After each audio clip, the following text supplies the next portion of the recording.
साधक अपने जीवन में जितना होश को और साक्षी भाव को साधता चला जाएगा, उतना ही साधक को अपना किया जाने वाला कर्म, जिया जाने वाला जीवन और संपूर्ण संसार एक नाटक की तरह दिखने लगेगा। क्योंकि होश और साक्षी भाव हमारे किए जाने वाले हर कर्म को एक अभिनय के रूप में प्रस्तुत करते हैं, जिसमें हम घर, परिवार, समाज, संसार, बाजार में तमाम तरीके के कर्म, कर्तव्य के जितने भी किरदार करते हैं, उसके प्रति होशपूर्ण रहकर, सजग रहकर, जागरूक रहकर हम उस कर्म कर्तव्य का पालन करते हैं, अर्थात मात्र एक अभिनय करते हैं। अब होश और साक्षी भाव को बढ़ाने के लिए साधक को अपने जीवन में मौन और ध्यान को अपने जीवन में लाना अत्यंत आवश्यक है। जितना होश और साक्षी भाव अपने दैनिक व्यवहारिक जीवन में 365 दिन 24 घंटे जितना होश और साक्षी भाव फलित होगा, घटित होगा, उतना ही यह जीवन एक अभिनय की तरह नजर आएगा। अब हम जितना मौन की गहराई में, जितना ध्यान की गहराई में उतरते चले जाते हैं, उतना ही साक्षी भाव बढ़ता चला जाता है। अब हम हर रोज़ सुबह से शाम तक हर तरीके के कार्य करते रहते हैं। अब हर कर्म को हम जब अभिनय के तौर पर देखते हैं, एक नाटक की तरह देखते हैं, तो हमारा होश और साक्षी भाव धीरे धीरे बढ़ता चला जाता है। और यही होश जीवन की आखिरी श्वास तक काम में आएगा, क्योंकि प्रति पल प्रति क्षण होश में रहने से, साक्षी भाव में जीने से हम भूतकाल के बारे में न सोचकर, भविष्य काल के बारे में न सोचकर, वर्तमान काल में इस क्षण, इस पल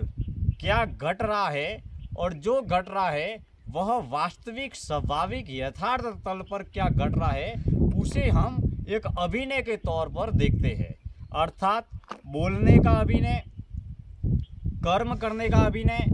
सोचने का अभिनय। अब इसमें साधक जितना ही गहराई में उतरता है,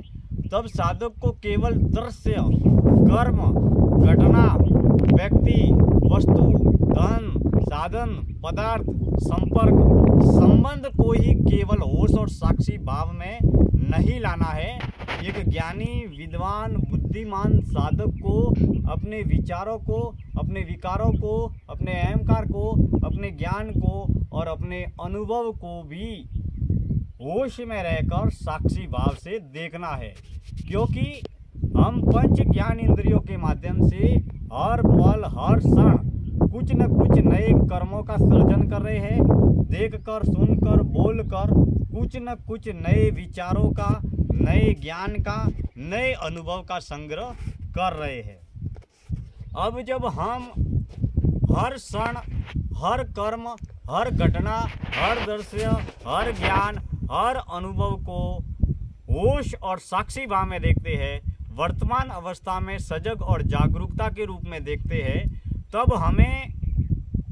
दृश्य, कर्म या घटना ही केवल अभिनय नजर नहीं आती। हम जो बोल रहे हैं, हम जो लिख रहे हैं, हम जो पढ़ रहे हैं, अर्थात असंख्य विचारों का संग्रह जिस तरीके से कर रहे हैं, और बाजारू सांसारिक जगत में हम ज्ञानी होने का, विद्वान होने का, बुद्धिमान होने का, अनुभवी होने का इत्यादि तमाम तरीके के कर्म के किरदार जो अदा कर रहे हैं, उसे भी हम जब होश और साक्षी भाव से देखते हैं, तब साधक का जीवन ठीक उसी तरीके से घटित होता है कि मान लीजिए एक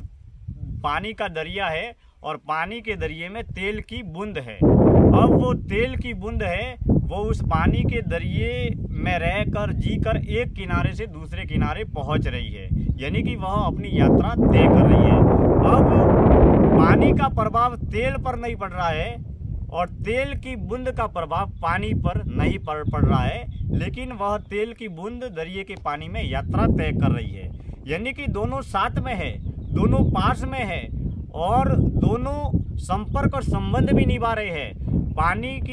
पानी में जो तेल की बूंद है वह इस किनारे से उस किनारे भी जा रही है अर्थात कर्म भी घट रहा है और साथ में रहकर, साथ में जीकर भी मात्र एक नाटक हो रहा है, एक अभिनय हो रहा है। ठीक उसी तरीके से घरेलू, पारिवारिक, सामाजिक, सांसारिक, व्यावसायिक जीवन में एक मौन साधक को बोलना भी पड़ेगा, कर्म भी करना पड़ेगा, लेकिन उस साधक को जिस तरीके से एक तेल की बूंद दरिये में रहती है और जीती है, ठीक उसी तरीके से दुनियादारी और दुकानदारी के दरिये में होशपूर्ण, सजग और जागरूक रहने वाले साधक को हमेशा उस तेल की बूंद की तरह रहना और जीना चाहिए। जहाँ पर साधक कर्म कर रहा है,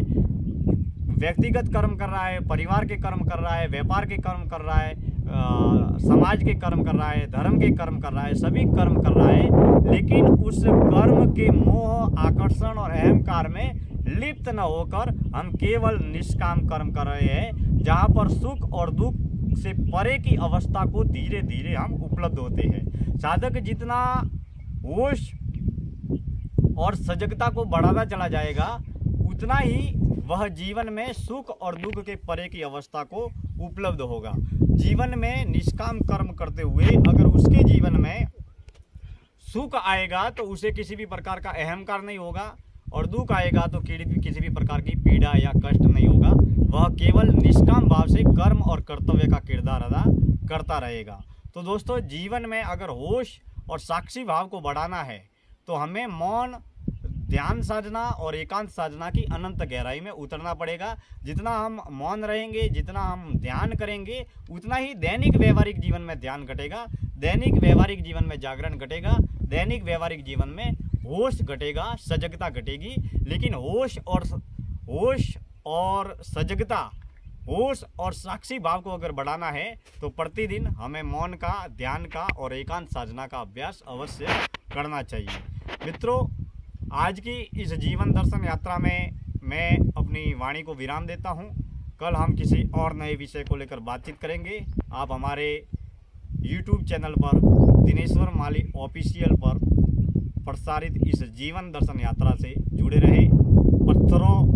और पहाड़ों के इस देश की इस जंगल यात्रा से मैं इस जीवन दर्शन यात्रा का समापन करता हूं।